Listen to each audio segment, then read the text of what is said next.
ବାଲିଆ ଗ୍ରାମରେ ବାସବ ନାମକ ଜଣେ ଶିକାରୀ ବାସ କରୁଥିଲା। ଗ୍ରାମଟି ଜଙ୍ଗଲ ନିକଟରେ ଥିଲା। ତାର ବୃତ୍ତି ଥିଲା ଜଙ୍ଗଲରେ ପଶୁପକ୍ଷୀ ଶିକାର କରିବା। ସେ ଧରିଥିବା ପଶୁପକ୍ଷୀଙ୍କୁ ଜୀବନ୍ତ ବା ମୃତ ଅବସ୍ଥାରେ ଗ୍ରାମବାସୀଙ୍କୁ ବିକ୍ରି କରୁଥିଲା। ଏହିପରି ଭାବରେ ନିଜର ଜୀବିକା ନିର୍ବାହ କରୁଥିଲା। ସବୁଦିନ ପରି ଦିନେ ସେ ଜଙ୍ଗଲକୁ ଶିକାର କରିବାକୁ ଯାଇଥିଲା ଏବଂ ରାସ୍ତା କଡ଼ରେ ଏକ ମଣିଷର ଶବ ଦେଖିଲା। ସେ ମଧ୍ୟ ଦେଖିଲା ଯେ ଶବ ନିକଟରେ ଗୋଟିଏ ଚକମକ କରୁଥିବା ସୁନା ଚେନ୍ ପଡ଼ି ରହିଛି। ସେ ଚେନ୍‌ଟିକୁ ଉଠାଇ ନେଲା। ବାସବ ଶବଟିକୁ ଦେଖି ଅଟକିଲା ନାହିଁ କିମ୍ବା ସେ ବିଷୟରେ ଚିନ୍ତା କଲା ନାହିଁ। ସେ ଆନନ୍ଦରେ ନିଜ ବେକରେ ଚେନ୍‌ଟି ପକାଇଲା ଏବଂ ଆଗକୁ ଚାଲିଲା।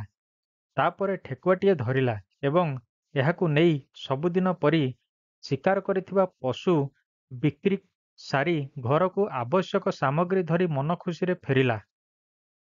ମାସଟିଏ ବିତିଗଲା। ଦଶହରା ନିକଟ ହୋଇ ଆସିଲାଣି। ସମସ୍ତଙ୍କ ଘରେ ପିଠାପଣା ହେବ। ସମସ୍ତେ ନୂଆ ଲୁଗା ପିନ୍ଧିବେ। ଘରକୁ କିଛି ସଉଦା ଓ ପିଲାମାନଙ୍କ ପାଇଁ ନୂଆ ଲୁଗାପଟା ଆଣ।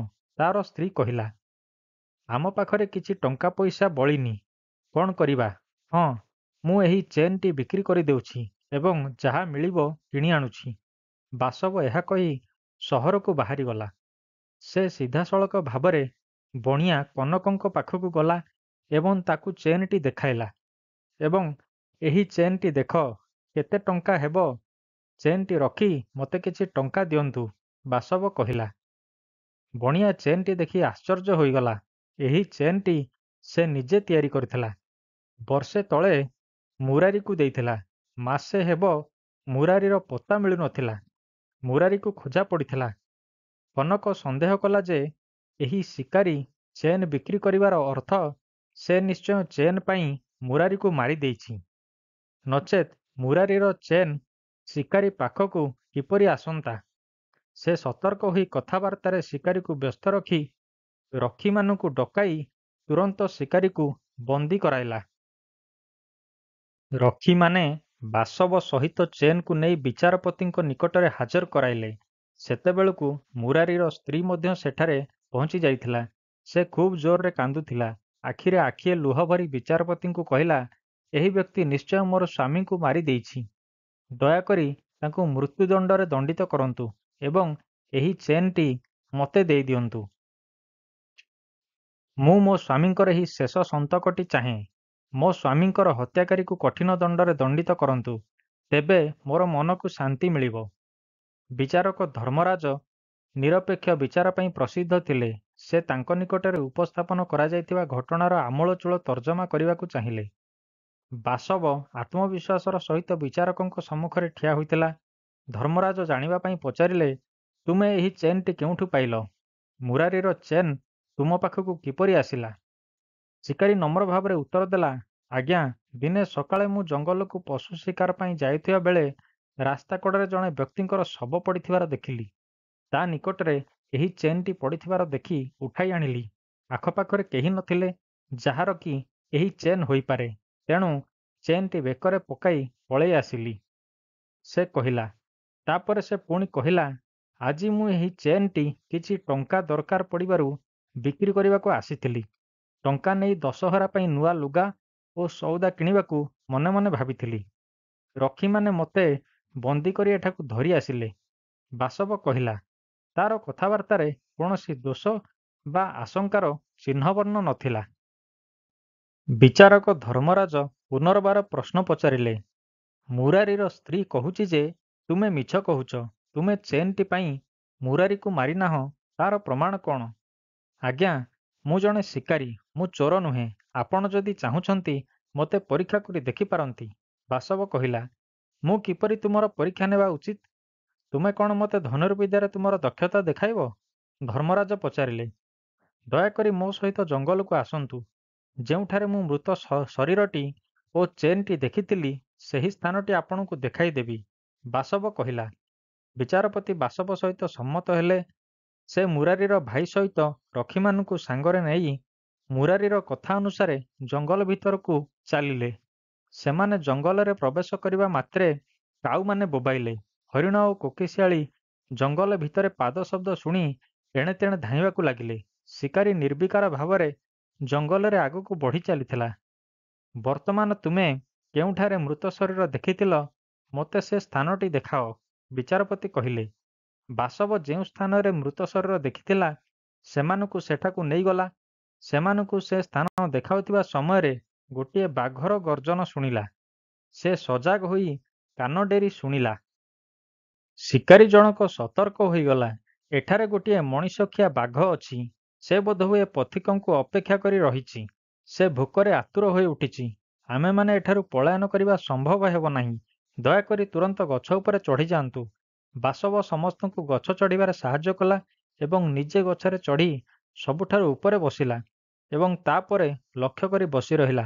ବାଘଟି ମଣିଷର ଗନ୍ଧ ବାରି ବୃକ୍ଷ ନିକଟକୁ ଆସିଲା। ସେ ଭୟଙ୍କର ମନେ ହେଉଥିଲା। ବାସବ ଲକ୍ଷ୍ୟ କରି ତୀର ମାରିଲା। ତୀରଟି ଲକ୍ଷ୍ୟ ଭେଦ କଲା। ବାଘଟି ଗଭୀର ଭାବରେ ଆଘାତପ୍ରାପ୍ତ ହୋଇ ତଳେ ପଡ଼ିଗଲା। ସେ ତିନିଜଣ ଗଛରୁ ଓହ୍ଲାଇ ଆସିଲେ। ଧର୍ମରାଜ ବାସବକୁ ପ୍ରଶଂସାପୂର୍ଣ୍ଣ ନୟନରେ ଚାହିଁ କହିଲେ, ଯଦି ତୁମେ ଚୋର ହୋଇଥାନ୍ତ, ତୁମେ ଆମ ସମସ୍ତଙ୍କୁ ମାରି ଦେଇଥାନ୍ତ ଏବଂ ଆମର ସ୍ୱର୍ଣ୍ଣ ଅଳଙ୍କାର ନେଇଯାଇଥାନ୍ତ। ପ୍ରକୃତରେ ତୁମେ ଜଣେ ଶିକାରୀ। ତୁମେ ଆମର ଜୀବନ ରକ୍ଷା କଲ। ଆମେ ତୁମ ପ୍ରତି କୃତଜ୍ଞ, ତୁମର ଋଣୀ ହୋଇଗଲୁ।